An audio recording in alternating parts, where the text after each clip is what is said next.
პირველი რა მე თანამდებობით ვიცი არის ის რომ ყოველ ჯერზე როცა გაიმართება სასამართლო ჩვენი მხარე მოითხოვს მის საჯაროებას, სრულ საჯაროებას იმისათვის რომ უზრუნველყოფილი იყოს მაქსიმალური გამჭვირვალობა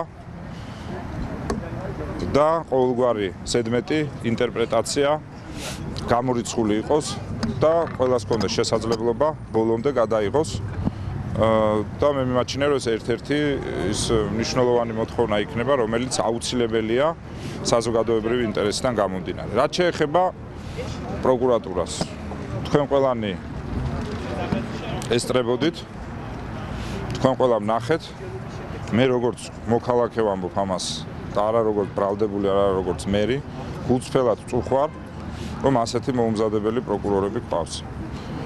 თუ ეს ადამიანი ჩვენ დროსაც მუშაობდა შეგიძლიათ ჩათვალოთ როგორც პრეტენზია საკუთარი თავის მიმართ და საკუთარი გუნდის მიმართ. თუ ეს ადამიანი ძველი ახალია თუ ახალი ძველია არ ვიცი, მაგრამ ფაქტია რომ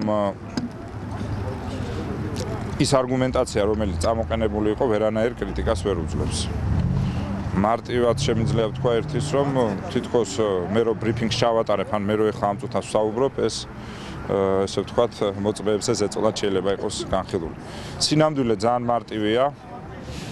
ეს არის ჩვეულებრივი ბრძოლა ძალაუფლებისთვის რომელიც ინიცირებულია პირადად პრემიერ ივანიშვილის მიერ ხელწერასაც ეთყობა მათ შორის აღკვეთი ღონისძიების მოთხოვნის ნაწილში რომ ეს პირადად ივანიშვილთან არის შეთანხმებული.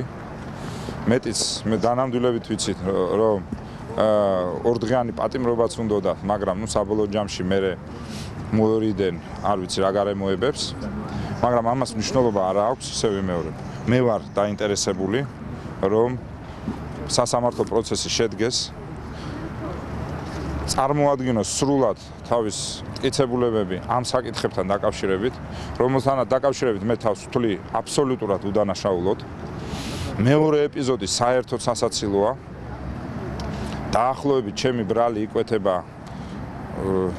აი მღვდელი თეიმურაზ ჩიხლაძე რო იყო იდეოლოგიური ხელმძღვანელობის გამო რომელიც თვითფრინავში არის და მაგრამ რო იდეოლოგიური ხელმძღვანელობის გამო რო დახვრიტეს აი დაახლოებით აი ეგეთი მუხლით რომელიც აღარ არსებობს რა თქმა უნდა საბჭოთა პერიოდის შემდეგ აი შეიძლება აი მხოლოდ აი ესეთი მუხლი რო არსებობდეს ესეთი მუხლი შეიძლება წამიყენონ რომ იდეოლოგიურად ხელმძღვანელობდი რაღაცას.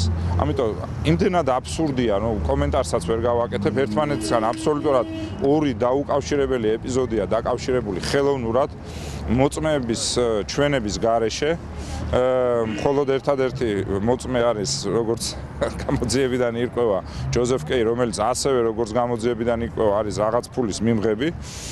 საბოლოო ჯამში ისე ვიმეორებ მე ხა დეტალებში საქმის გარჩევაში არ შევალ. ეს ყველაფერი მიმართულია იქითკენ და მათ შორის მილიონი ლარის გირაოს მოთხოვნა მიმართული იყო მხოლოდ იმისთვის რომ მომხდარიყო ჩემი პერსონის და პირადად ჩემი და იმ სტრუქტურს რომელსაც მე ვხემძღვანელობ იმის დისკრედიტაცია და ასევე მცდელობა არის ესე ვთქვათ მერიის ხელში ჩაგდების. ახლა ეს შევიარაღებელი თვალითაც ჩანს, იმიტომ რომ მე არც გამოძიებას გაურბი ვარ და არც ესე ვთქვათ სასამართლოზე განხილვაზე ვამბობ ვარ. პირიქით მე თვითონ ვითხოვ აწი, ჩვენი მხარეც მოიძიებს დამატებით მტკიცებულებებს, ჩვენი მხარეც მოიძიებს დამატებით მოწმეებს და უნდა იყოს უზრუნველყოფილი შეჯიბრებითობა და გამოჩნდება რომ ეს ყველაფერი არის მხოლოდ და მხოლოდ პოლიტიკურად მოტივირებული და სხვა არანაირი რეალური საფუძველი არ გააჩნია. ამ ეტაპზე ერთადერთი რა განცდაც მე შემექმნა არის ის რომ შავი ღრუბელი გროვდება იმედის თავზე. აი ერთადერთი ეს შემიძლია გითხრათ. ეჯერი ხილება.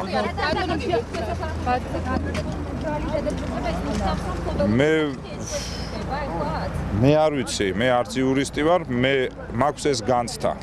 და ეს განცდა განმიმტკიცა პროკურორის ორ ჭოფმა და გაუგებარმა პასუხმა.